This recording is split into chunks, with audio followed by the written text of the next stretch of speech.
नमस्कार,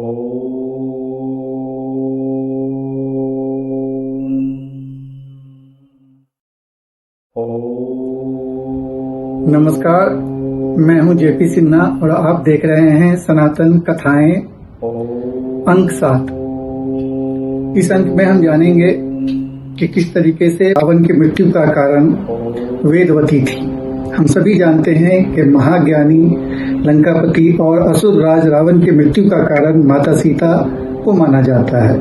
वाल्मीकि रामायण के अनुसार माता सीता के पिछले जन्म को लेकर कुछ तथ्य सामने आते हैं। इससे पता चलता है कि माता सीता के पिछले जन्म में दिए गए श्राप के कारण रावण की मृत्यु हुई थी।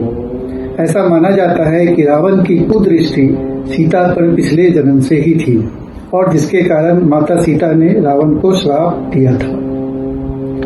तो आइए थोड़ा विस्तार से जानते हैं इस कथा के बारे में, लेकिन इससे पहले आप सबसे आग्रह है कि वीडियो को ज्यादा से ज्यादा लाइक और शेयर करें और चैनल को सब्सक्राइब करें। पुराणों के अनुसार रावण की मृत्यु का कारण माता सीता नहीं बल्कि वेदवती थी।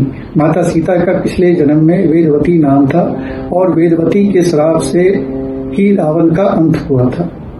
वेदवती राजा कुशध्वज और मालावती की कन्या थी और देवी लक्ष्मी के अंश से उत्पन्न हुई थी। वेदवती बचपन से ही तेजस्वी कन्या थी। उन्हें वेद मंत्र अर्थ सहित याद थे। वेदवती भगवान नारायण की परम भक्त थी और उनसे विवाह करना चाहती थी।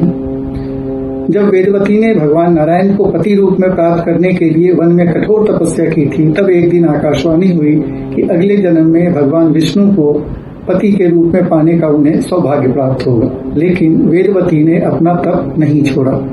वेदवती की तपस्या से प्रसन्न होकर भगवान विष्णु स्वयं उनके सामने प्रकट हुए और भगवान विष्णु ने कहा कि इस जन्म में तो यह नहीं हो सकता, लेकिन अगले जन्म में वह जरूर उनकी पत्नी बनेंगी। इसके बाद अगले जन्म में जब भगवान विष्णु ने राम अवतार लिया, तब वेदवती माता सीता के स्वरूप में भगवान विष्णु की पत्नी बनी।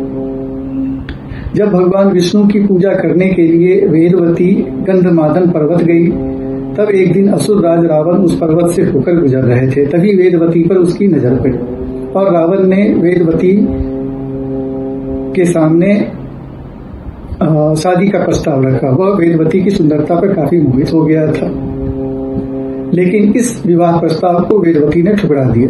विवाह का प्रस्ताव ठुकराने के बाद काम वासना से पीड़ित रावण को क्रोध आ गया और उसने वेदवती के केश पकड़ लिए और उनके साथ जबरदस्ती करने की कोशिश की। तब क्रोधित होकर वेदवती ने अपने तपोबल से कुछ समय के लिए रावण को जड़ बना दिया और अपने केश छुड़ाकर रावण को श्राप दिया कि एक दिन वह उसकी मृत्यु का कारण बनेगी। श्राप देने के बाद उन्होंने अग्निकुंड में कूदकर अपने प्राण त्याग दिए। इसके बाद अगले जन्म में भगवान विष्णु के वरदान से वेदवती देवी सीता बनी। सीता हरण के कारण रावण भगवान विष्णु के अवतार भगवान राम के हाथों अपने सगे संबंधियों के साथ मारा गया। राम अवतार में जब राम, लक्ष्मण और सीता 14 वर्ष के लिए वन में थे, तो इस दौरान राम ने सीता को वेदवती के श्राप की बात बताई और सीता को अग्नि में समर्पित कर दिया। सीता के रूप में वेदवती प्रकट हुई। जिस सीता का हरण रावण ने किया था, वह असल में वेदवती थी। जब रावण का वध हो जाता है और सीता की अग्नि परीक्षा होती है, इसमें वेदवती अग्नि को समर्पित हो जाती हैं और माता सीता अग्नि से बाहर आ जाती है। उम्मीद है आप सबको वीडियो पसंद आई होगी। अगर आप अपनी पसंद की कोई लघु कथा सुनना चाहते हैं तो कृपया कमेंट बॉक्स में लिखें, हम उसे आप तक लाने की पूरी कोशिश करेंगे। धन्यवाद। जय श्री राम, जय सनातन।